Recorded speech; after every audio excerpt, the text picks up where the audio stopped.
اعوذ باللہ من الشیطان الرجیم، بسم اللہ الرحمن الرحیم۔ دوستو، آج ہم بات کریں گے مقام ابراہیم علیہ السلام کے بارے میں۔ جب حضرت ابراہیم علیہ السلام کو اللہ تعالیٰ کا حکم ہوا کہ خانہ کعبہ کی تعمیر کریں، تو حضرت ابراہیم علیہ السلام نے اللہ تعالیٰ کے حکم سے خانہ کعبہ کی تعمیر شروع کر دی۔ تعمیر کرتے کرتے جب خانہ کعبہ کی دیوار حضرت ابراہیم علیہ السلام کے سر سے اونچی ہو گئی اور آپ کے لیے مزید پتھر لگانا مشکل ہو گیا، تو اس وقت حضرت ابراہیم علیہ السلام کا ایک معجزہ ہوا جو ایک پتھر کی شکل میں موجود ہے، جس کو مقام ابراہیم کہا جاتا ہے۔ یہ ایک مقدس پتھر ہے جو خانہ کعبہ سے چند گز کے فاصلے پر رکھا ہوا ہے۔ یہ وہی پتھر ہے کہ جب حضرت ابراہیم علیہ السلام کعبے کی تعمیر فرما رہے تھے اور جب خانہ کعبہ کی دیوار سر سے اونچی ہوتی تو اس پتھر پر کھڑے ہو کر آپ خانہ کعبہ کی دیوار کو مکمل فرماتے۔ یہ ایک معجزہ تھا۔ یہ پتھر موم کی طرح نرم ہو گیا اور آپ علیہ السلام کے دونوں مقدس قدموں کا اس پتھر پر گہرا نشان پڑ گیا۔ اس پتھر کا یہ بھی معجزہ ہے کہ حضرت ابراہیم علیہ السلام اس پر کھڑے ہو جاتے تو یہ پتھر خود بخود ہوا میں اڑنا شروع ہو جاتا اور خانہ کعبہ کی دیواروں کے ساتھ ہوا میں بلند ہوتا۔ اس طرح حضرت ابراہیم علیہ السلام کے ساتھ مزید آپ کو پتھر لگانے میں آسانی ہوتی۔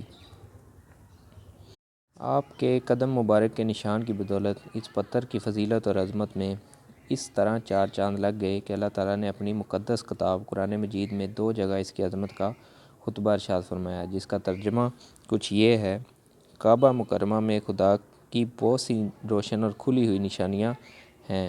ان نشانیوں میں سے ایک بڑی نشانی مقام ابراہیم ہے، اور دوسری جگہ اس پتھر کی عظمت کا اعلان کرتے ہوئے یہ فرمایا: اور ابراہیم کے کھڑے ہونے کی جگہ کو نماز کا مقام بنا لو۔ 4000 برس کے طویل زمانے سے اس بابرکت پتھر پر حضرت ابراہیم علیہ السلام کے قدم مبارک کے نشان موجود ہیں۔ اس طویل مدت سے یہ پتھر کھلے آسمان کے نیچے زمین پر پڑا ہوا ہے۔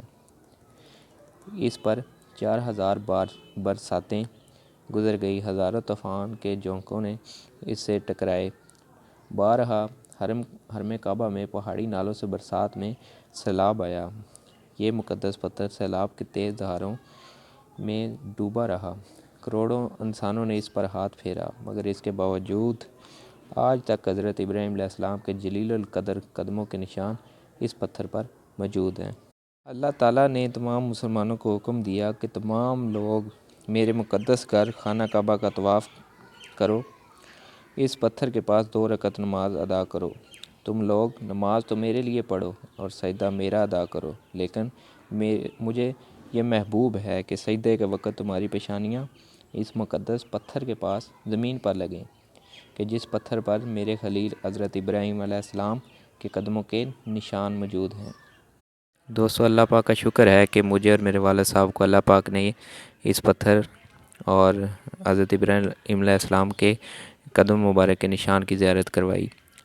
تو یہ اس بات کی بھی دلیل ہے کہ اللہ پاک اپنے محبوب بندوں کو ان کے نشانیاں جو ہیں وہ قیامت تک کے لیے محفوظ فرماتا ہے، چاہے وہ ایک پتھر پر قدموں کے نشان کی صورت میں ہی کیوں نہ ہو۔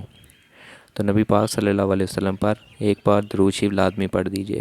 اللہم صلی علی محمد وعلی آل محمد کما صلیت علی ابراہیم وعلی آل ابراہیم انک حمید مجید۔ اللہم بارک علی محمد وعلی آل محمد کما بارکت علی ابراہیم وعلی آل ابراہیم انک حمید مجید۔ دعاؤں میں یاد رکھیے گا اور چینل کو سبسکرائب کر دیجیے۔ اللہ